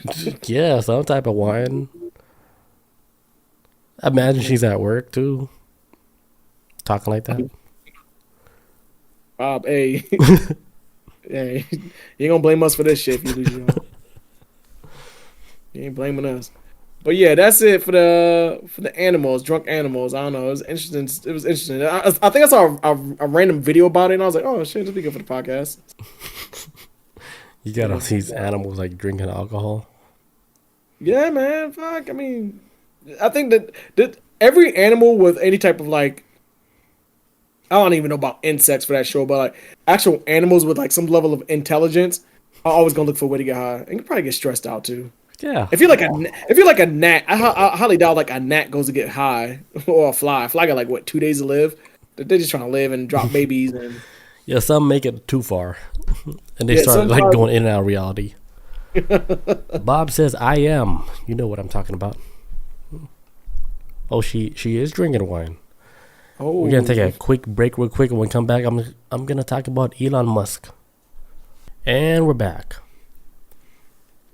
All right, next topic. All right, so thousands of people want to be implanted with Elon Musk brain chips. So like Elon, his company, the Neuralink company, they sent out like a mass text message to everybody saying, hey, we need like some volunteers to test out this Neuralink implant, like a brain implant. So like even I got the message, and you're saying like, hey, any volunteers? And I even second, like, I gave it a minute. I even thought about it. I was like, hey, like, how bad could it be, right? If for them to install like a chip in my head, and they can get like all the data or whatever, how my head is working. I was like, what's the worst that can happen? So I thought about that, but then I started thinking about it. Then there's like this article where it showed like, they said like thousands of people, like they expressed their interest in the Neuralink brain implant. And this is from like Bloomberg. They wrote this article about like thousands of people, volunteers. They wanted to be a part of like Elon Musk and his Neuralink company. So they're like, hey, I do want this chip installed in me. But I don't think it's that simple to get like just like your regular Joe Schmo off the street, like to do like this experiment on, because a lot of the people that they want to do this experiment on is mostly like the people that who has like issues with like the functions of their body, like if they're like paralyzed waist down, like they can't control like their limbs and stuff. They're looking for these type of volunteers, people that has no control of their limbs and stuff. Like if they can't walk or nothing. I think you're on mute. I was. Yeah. Okay. Luckily, I wasn't talking too much. No, Yeah. I was saying like yeah, like some Stephen Hawking shit. Like yeah, you can't even. You're just there. You're just a voice for the most part. He was barely even a voice. He couldn't even talk.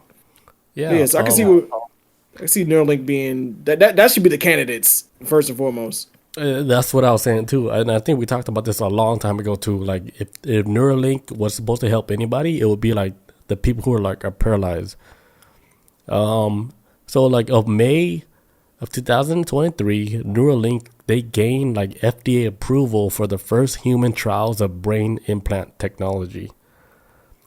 Human trials involve like replacing a part of the skull with a brain chip for long-term monitoring. I can't say it. Monitoring. There you go. Yeah, so they're placing this chip in your head for a long-term monitoring thing. I can't say that. Sounds so retarded. Right, so like this brain chip, like it reads and analyzes like your brain activity, and then it feeds it to like a nearby devices that's able to collect like these data. So basically, like what they're aiming for is like for people who has like this disease. It's called quadriplegia. Right. Basically, like they're unable to use function like the limbs, like they can't use their legs or the arms or whatever, like quadriplegic. But they call quadriplegic. Yeah, because you can quad is like 4, so you can't use your arms or your legs. So you just right. It's like paralyzed, but times 4. I guess quadriplegia. Yeah, quadriplegia. That's how you say it. Yeah. Yeah. So they're basically looking for like these individuals with quadriplegia, where they can't control their functions, and they're testing out like, because they're saying like a lot of it has to be linked to like broken like neurons or broken links to like connections like with certain body functions. Like for example, like if you're like in a severe like a car accident, right? And then your spine is like fucking basically like severed, right? So like, like the connections has been lost. So with this technology, it's trying to get those connections like back in place and to communicate like almost like here's what I'm thinking. It's like a wireless connection with like certain neurons or certain like links like within your own body. Because if your body is like a computer, right? It can connect to like parts of your body wirelessly without a physical connection, without like a cable wire. Like like how I'm talking to you now, right? We're not physically connected to like a cable. We're connected to like a different like network. Yeah, signal. Yeah, that's it. That's wireless. And I'm thinking with this technology, like it's able to connect like parts of like the human body wirelessly, like to like the limbs of your body without having a physical connection. To actually, like, it's running off a network. Okay. This is just my own theory. I'm going off of this whole topic right now because it's actually coming in my head right now, and I'm thinking there might be a thing. Yeah, I can see it to where like if it's connected to your brain and then wirelessly you can send out a signal to like, wiggle your big toe type shit, from Kill Bill, you know what I'm saying? Or you have to send out that signal to the rest of your body, which is what the brain does anyways. It may not seem like it to us, but in reality, how we move and how we function. Yeah. I was watching this show like last night on Netflix, and there's this guy. It's like the most dumbest but smartest. I don't know. It's a confusing like sketch comedy show, but it's on Netflix. There's a sketch I saw with this guy literally like he got like so warped into his mind about how the body functions. He's like, I don't know how to use my toes anymore. I can't use my legs. I can't do anything. But it's kind of like because it's like once you become too self-aware about something, his body starts shutting down, I guess. But I kind of see this as like once you like. Your body does send out a signal to the rest of your body on how it moves. Even right now while I'm doing this, like I'm sending a signal to move my fingers. Right. That neural shit is like that to me. Like but what are you gonna place in like is I know it's gonna be like a neural link here, but how does that gonna help you move the rest of your limbs? So I'm thinking like do you have to place like certain things in each limb and then it's all connected to like the neural link hub in your brain, like type of stuff? I don't know. Right. Like I think like the link or the chip in your brain, it just might be like the hub of your whole body functionality. Yeah. Right? Like it's like the mainframe, but it's like it's connected to like a system now. So like if they're able to like put this chip in somebody's brain, right? Somebody who is handicapped, who can't even walk on their own, they were paralyzed waist down, and they're able to walk now because of this chip. Like, how do you think the public will react to that? I think some people were like, "Oh, he's trying to play God," or the only thing I can think of is like the game, this game called Deus Ex, and it's basically about like how society deals with the rise of like the hybrid between humans and cybernetics, and it starts off as like with people with lost limbs.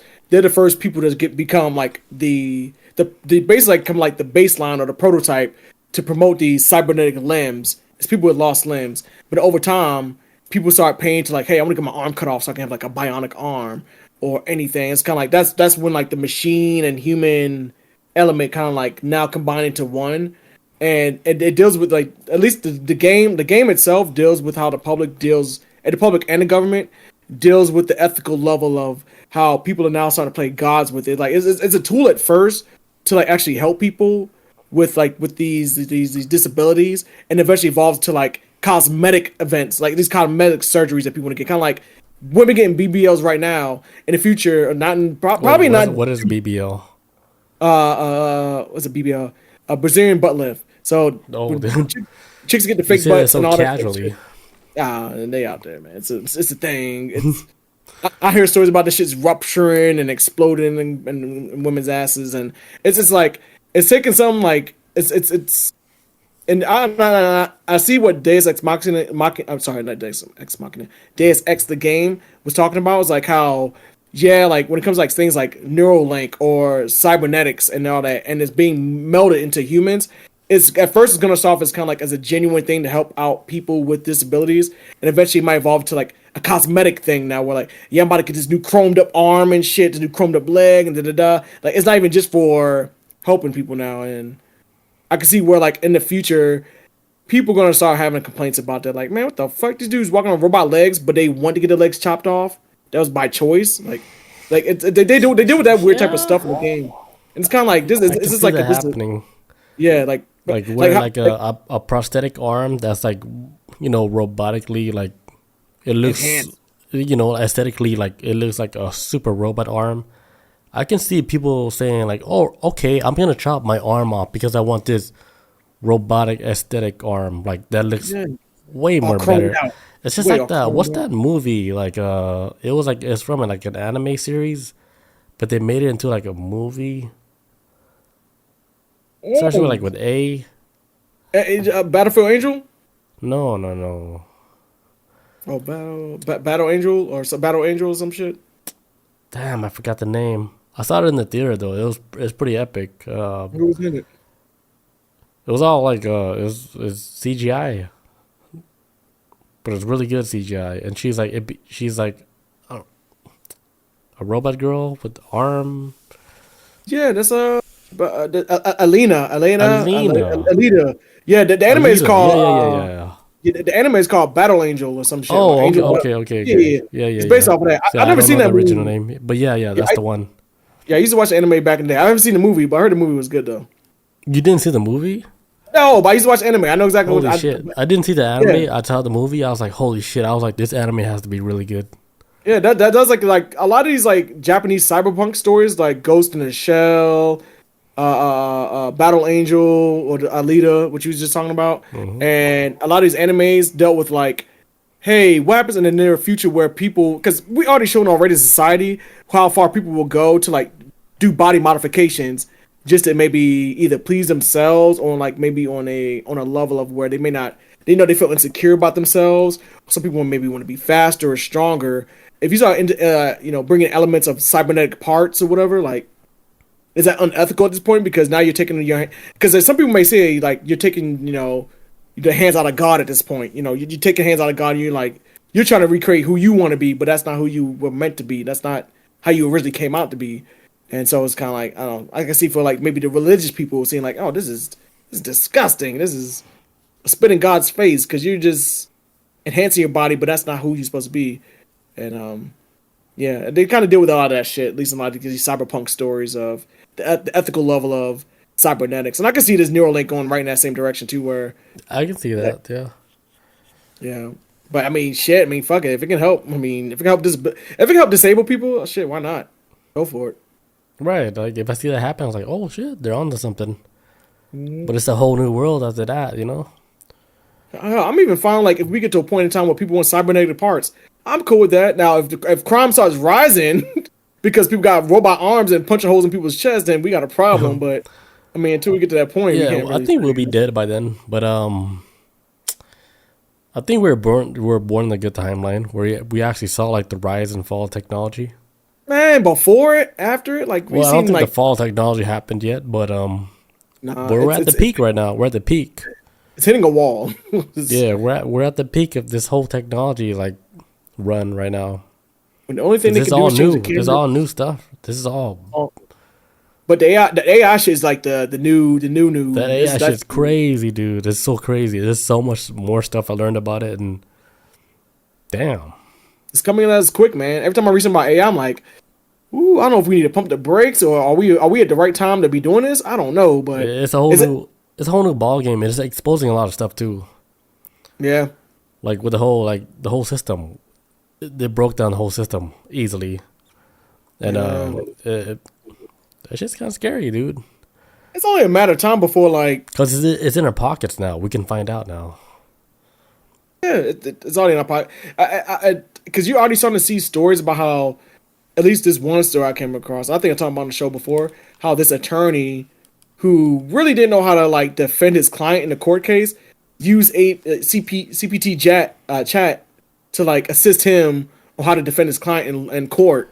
Oh yeah, we And talked about this. yeah, we talked about this, and it's Yeah. like, and the court's like, okay, yeah, the court somehow realized that he was like, hey, you like using a lot of a shit that was used in court before previously or whatever, because the chat GPT had to draw from a source that it knows, and they kind of caught wind of it, like, Yeah. hey, man, you It was like it's like another, you've been. yeah, it was another story with the chat GPT. They made up a fake case Yeah, like that actually shit. supports like Yes, like yes, they were it was a what they fake were case. fighting for. Like they actually made up a fake case. Made a fake case, and then the Yeah. courts like looked it over, like, hey, this shit never happened. Yeah, they're So like, what the who told fuck? They you? just never even happened. And where did you get this? Where did you get this information from? Because we already starting to swing into this reality where they're gonna start using Chat GPT for even more, probably even for fucking writers in Hollywood, if they're not doing it It's already. already even in It's, the it's already happened. even like how they're taking like like if they're building like a scene, like for example like Lord of the Rings scene, right? Like how would they make like an epic scene in the woods, in the forest, right? They would tell like not just like ChatGPT, they would link it up with like with Mid Journey, and they Oh, would type up like prompts for making like the ultimate intro scene for like your Lord of the Rings, right? And then hmm they would give you all these diagrams and pictures of like, okay, this is how you should do your movie. It comes to the part where like they're doing like all the thinking for you, but you can still put your human touch to it, right? And then yeah, like just make the movie how you want it. But then definitely you can get a lot of AI help where they'd actually like build like the whole scene for you, the scenery, everything. yeah. And I They think did. that's been happening in Hollywood. And I think Hollywood, they they had access to Chat GPT before the public did. I can see that. Because if you look at a lot of the past like movies that was from like Marvel. 2021 to 2022, Mm. that's a lot of like soulless films. Like if you watch it, you don't feel nothing.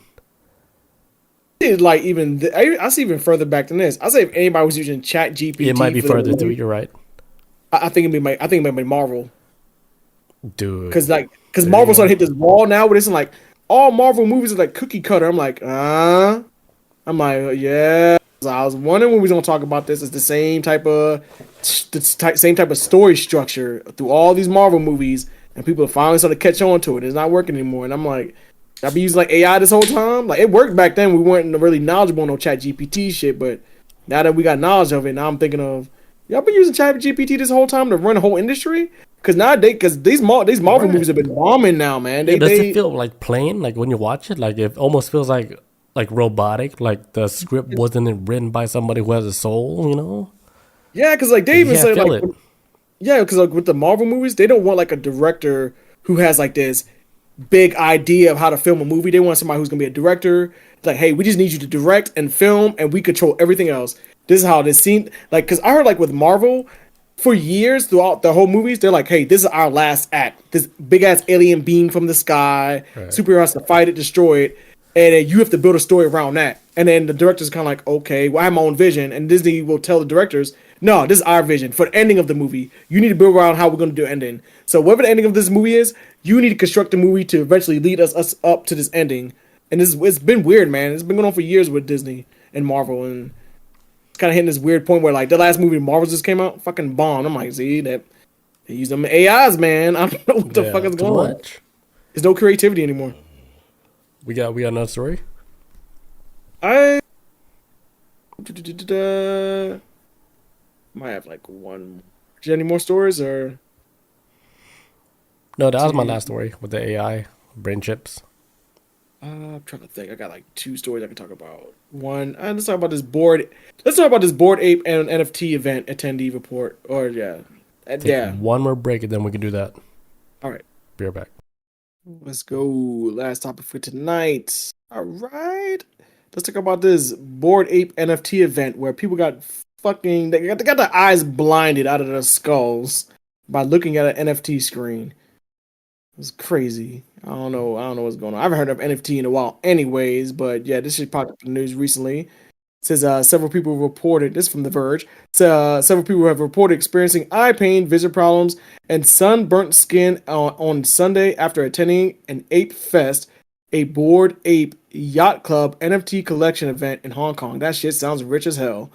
That ran from November 3rd to the 5th. So basically, there was people in the audience. I guess on a display on their screens, these flashing lights came out, and it burned the fuck out of some people's eyes, like to where they went to sleep. Woke up the next day and their eyes were burning. And in order to curve this story, the people that ran the whole yacht club NFT yacht club event came out saying like, well, out of like the 2,250 guests, 15 of them were almost blinded, so it wasn't bad. And they said like the screen was so bright there. One of the eyewitnesses there who actually was damaged, his eyes was damaged by the screen of the, I don't know, I guess the NFT that popped up on it, I guess, and it blinded him. He's like, basically said it's called like welder's eye. Like with welders, why they wear that damn helmet? Because that little flash of light. Flash, yeah. Yeah. Basically, like, you get hit with that welder's light type shit. And I guess like a flash burn on the eyes, I guess. But, yeah, on a fucking yacht on the screen. I wanted to know what the hell that damn screen was. It was just like but it was a 1,000 like LEDs, like maxed out to where like, of course you're gonna get blinded when they, turn that shit on.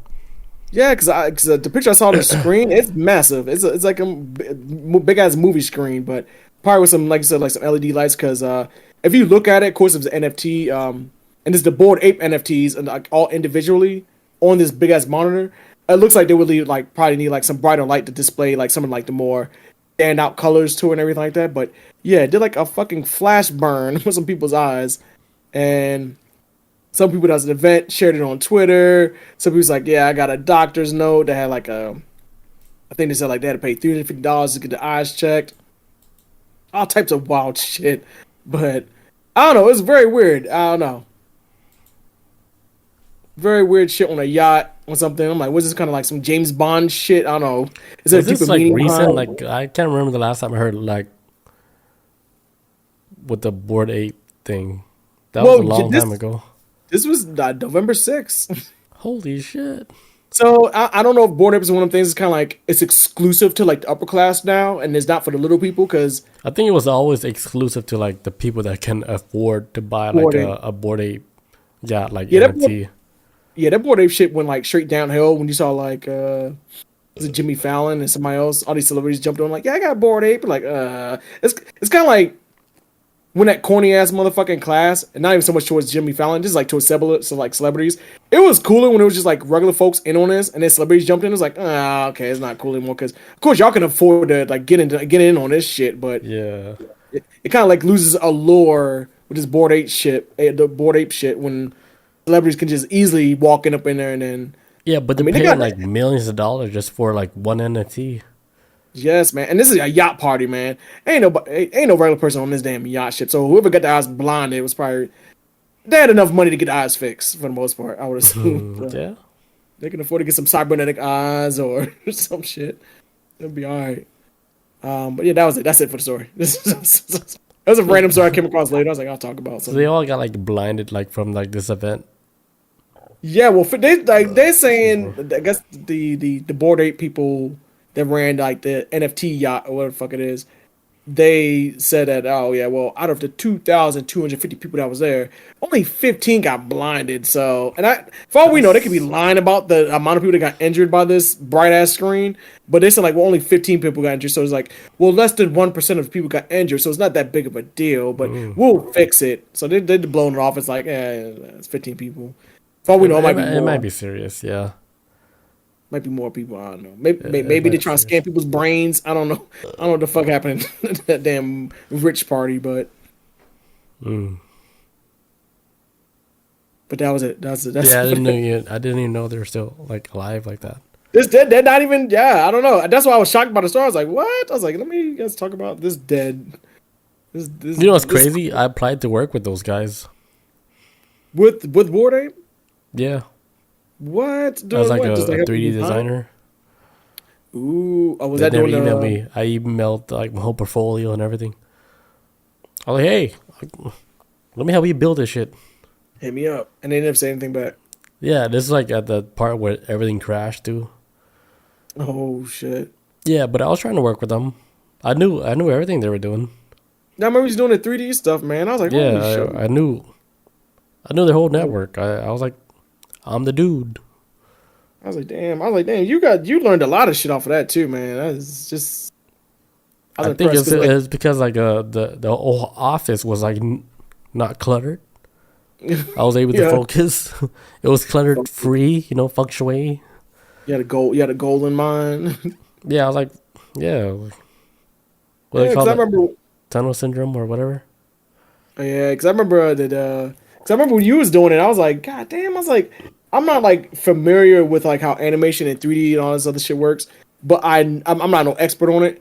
But I'm like I know like the hard work it goes behind just like off of one scene in a movie Hmm. versus an entire movie, and that's why like they always say like, hey, like when you watch these credits, like be thankful for all these people because there's like Exactly. thousands of people that worked on this damn movie. Exactly. Not no Yeah. one man job. It's people working from different countries working on this shit. They got to communicate with each Hmm. other, all this shit. It's a So for lot, one dude. person to do it, I was like, when I saw you doing, Yeah. I was like, I have a lot of respect for that shit. it Like is, even man. just like when I watch like films, like their intro is so fucking epic.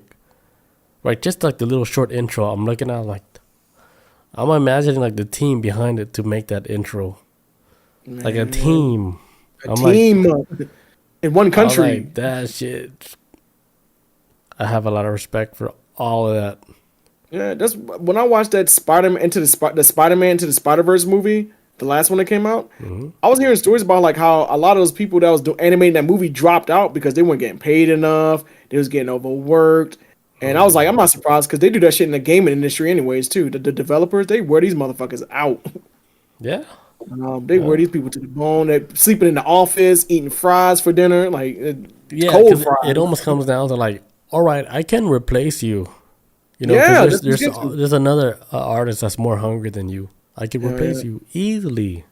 I'm pretty sure they've hung the threat of AI over their heads. Like, hey, y'all can be Hmm. really replaced. All y'all can be replaced. Exactly. We You get gotta take no AI days like off. to be like art director, Yeah, right? and AI ain't gonna complain. AI ain't gonna take no AI don't days like how off. you think right now. But I'm saying, I think it's horrible. I don't think it should go in this direction. But this like the people at the top are always the rich stay rich because they figure out how to save money. That's how it all comes down to. If you can figure out how to cut costs, you can save money and get Yep. taxes cut. You cut costs and cut taxes, you be rich forever. Yeah, yeah. And it comes with but sad time, at the same time, it comes at you know, the little man got to get stepped on to get Yeah, to it's that. always like cutting down like expenses. Like how much can you cut down to where you can still run your company, but you cut Hmm. down like the most, Even if it affects the quality of what they try to push out, they don't even care. They're like, all right, whatever. Right. Well, Like of course they skimp out on like quality and everything, It mm, comes down to like how much can they squeeze out of like their whole system, like their whole team they have now and make the most amount of money. let's squeeze But this squeeze shit that to shit like, out. Like, this yeah, yeah, that's corporate companies. That's how yeah. they roll, dude. Yeah, they're like, But how as far we can stretch this out? Because and sometime they got to realize like people are gonna get sick with it, and then be like, okay, people get so tired of this product, but we gotta stretch this shit out. And right, then, that's where they create systems. The systems where it kind of make like normal people like where it makes sense for us to work within that system that they created. This is like where people they start fighting and shit.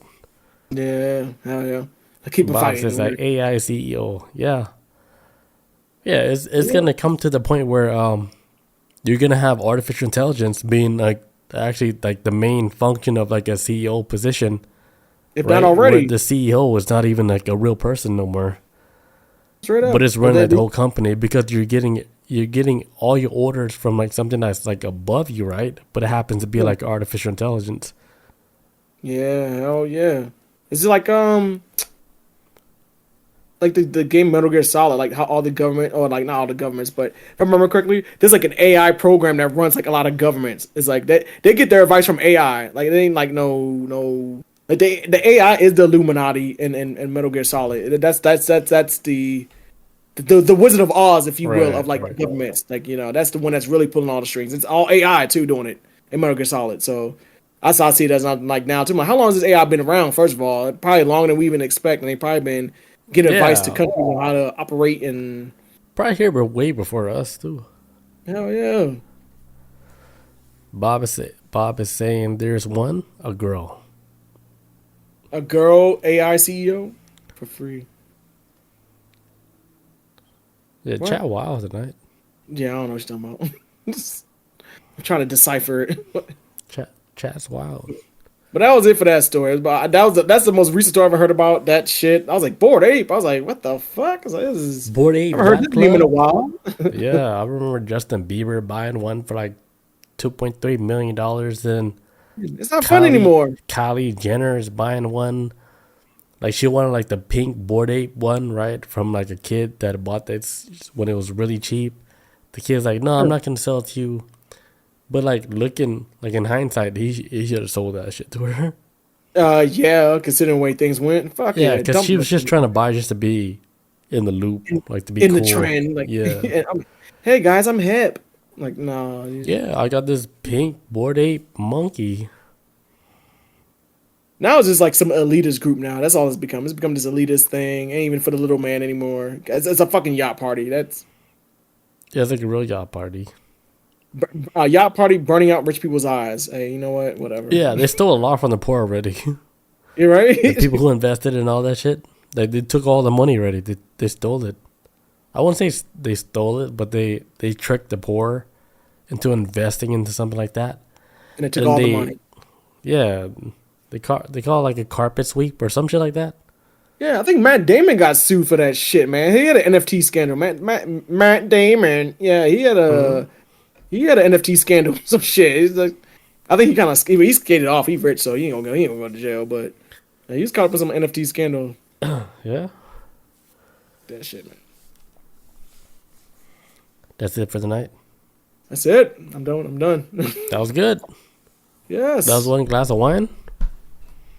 Yeah, it's 1.5. That's 2. good, dude. I gotta get on your level. Now, wine's good, man. Start I don't feel as wine on bloated. the show. Beer be blowing me, man. It'd be killing me. Yeah, beer? Make me pee a lot. Too much. Beer hurts. Wine is good. It hits you, but it's not as messy. Beer is messy to me. It's very messy. But I love it. Thank you guys for joining us tonight. Peace out. Adios. We'll catch you guys next week on Tuesday. High five. See you guys. There it is. All right. Peace out, guys. Adios. See you guys.